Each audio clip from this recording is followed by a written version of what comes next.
Today we talk about determinants of productivity. Productivity is a measure of the output per worker and is what drives growth. So our output per worker is equivalent to our GDP per capita. So the more a worker can produce, the greater the country's GDP. So as a nation, we need to provide our workers the best conditions possible and the best equipment possible to perform and produce the most output they can. So, with that being said, increases in productivity leads to increase in per capita income as well as economic growth, right? So, the more we can produce, the more we can put on the shelf, the more we can consume, which leads to money in everybody's pockets, economic growth. We're going over four components today. We have physical capital, human capital, technological improvements, and natural resources. So your physical capital is the stock of equipment and structures used to produce goods and services. So I think of this as things you can touch or use to produce more. So examples are factories, machines, pipelines, cell phone towers, etc. So if you have more factories and more physical equipment that can produce more things as like on a manufacturing level, they can produce more output in the same amount of time, right? So physical capital is a great investment and it increases work. Physical capital increases workers. As physical capital increases, workers become more productive, right? Because they have better equipment, they have the means to produce more. So investment and savings. So the more a country can save, if they can earn more than they spend, those savings turn into investments because they're comfortable investing their money because they have enough in savings. That they can invest in a physical capital like semi trucks, trailers, factories, quicker technological, advancement and stuff like that. And so, which leads to economic growth. So saving leads to economic growth. Saving come from two places, they're either within a country or abroad. Domestic savings is savings for capital investment that come from within a country. So our domestic can come from household when households spend less than they earn. So if they earn 100,000 but they only spend 80,000, they have 20,000 in savings. Same with our government. If our revenues exceed non-capital expenditures, so if a government only spends X amount of money but they earn more, they have that amount to invest or to save.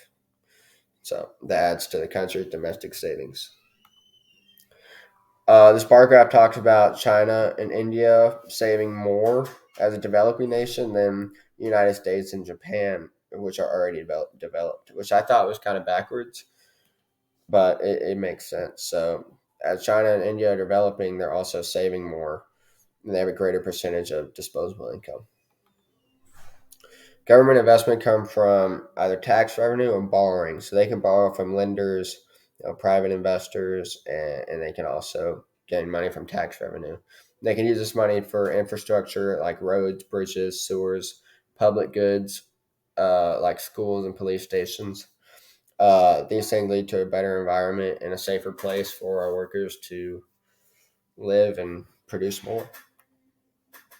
Our investments from abroad are we have foreign direct investment and foreign portfolio investment. So direct investment is when a firm runs part of its operation abroad or invest in another company abroad. So an example is Toyota operates a plant in the U.S. So they have part of their company or a firm runs part of its operation in the United States, but they're based in another country. Portfolio investment is investment funded by foreign sources that are operating domestically. So that's products that are made in the U.S. that foreign investors invest in to seeking a return, but we use their investment to produce more products. Policies encouraging savings and investment are lower taxes. You can decrease taxes, right? That would encourage people to save, invest rather than consume.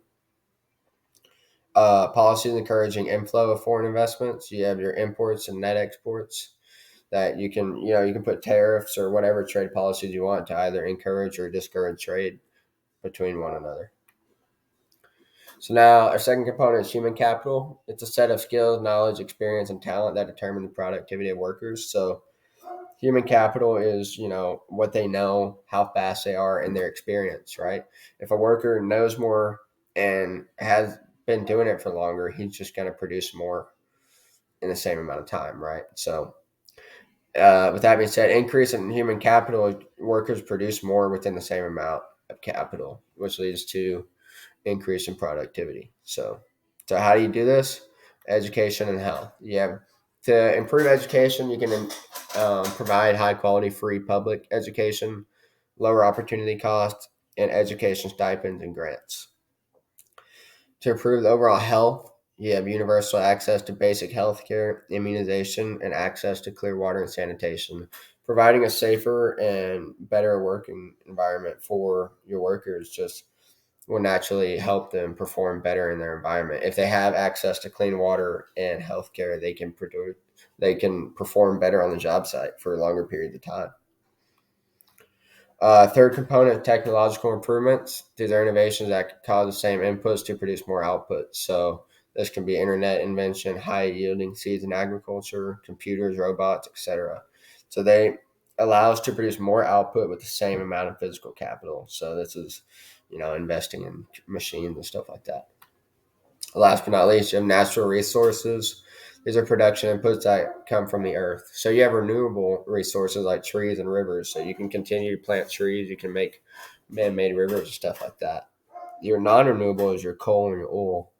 Now you use oil you know, to run your engines and produce heat, which are two essential things to our planet. So we got to take care of our non-renewable resources to make sure they last a long time and use them efficiently.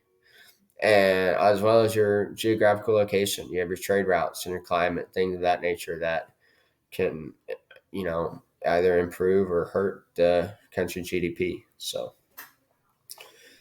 to sum it all up, the components of productivity, we need to take care of our workers. We need to provide them the best technology, the best physical capital, and invest and save. So we can save more as a nation. Therefore, we can invest more, which turns into more physical capital, which leads to more output per worker.